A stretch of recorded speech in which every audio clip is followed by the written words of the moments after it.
Rugpjūčio 11 diena tai yra diena kaip ir diena, bet Lenkijoje ji nėra niekaip minima, nors turėtų būti. Tai yra užmiršto genocido metinių diena. 1937 m.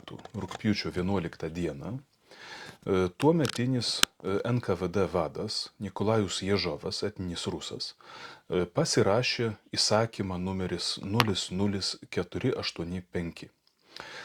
Ir tuo įsakymu pradėjo pirmąją Sovietų sąjungoje, konkrečiai prieš etninę grupę nukreiptą genocido akciją.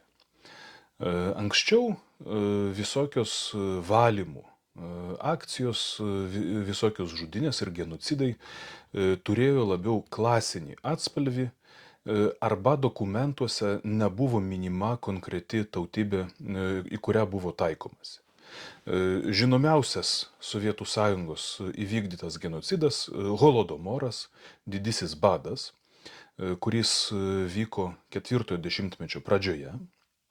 Laikoma, kad buvo nukreiptas prieš ukrainiečius, bet dokumentuose konkreti tautybė nebuvo minima. Beje, per didįjį badą taip pat buvo nužudyta apie 150 000 Lenkų, kurie gyveno rytų Ukrainoje.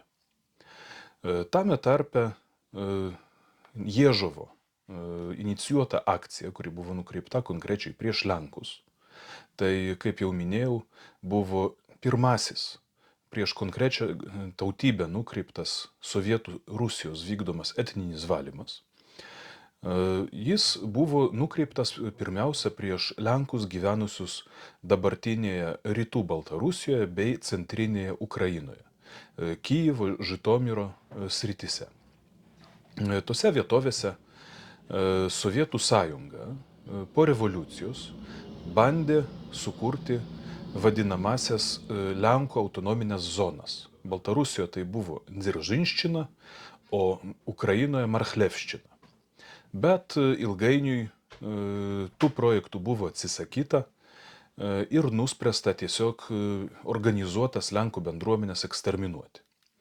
Per 2 metus, kol truko Ježovo inicijuota akcija, buvo tiesiogiai nužudyta, dažniausiai sušaudant, virš 111 000 Lenkų. Tie žmonės yra žinomi iš vardų, pavardžių, adresų, yra išsaugota dokumentacija. O jų šeimos buvo ištremtos į Kazachstano stepes. Jų šeimos tai dažniausiai mes čia kalbame apie žmonas ir vaikus, įskaitant ir kūdikius. Ir netrukus Kazachstano stepėse atsirado didžiulės iki horizonto besidriekiančios vaikų kapinės, kadangi tie žmonės buvo išlaipinti tiesiog stepėje be vietos gyventi, be įrankių kokią nors gyvenamąją vietą pasistatyti. Ir iš jų išgyveno labai mažas procentas ir tik tai dėka to, kad jiems padėjo kazachai.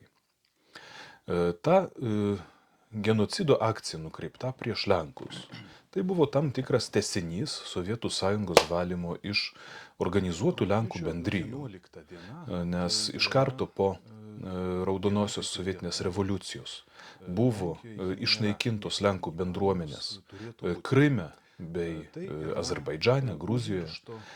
Labai didelė ir stipri buvo bendruomenė būtent Baku, nes ten praktiškai Lenkai kūrė naftos pramonę, o po to per didįjį badą išnaikino Lenkų bendruomenės rytų Ukrainoje ir jau per 37-8 metų genocidą buvo naikinami Lenkai centrinėje Ukrainoje.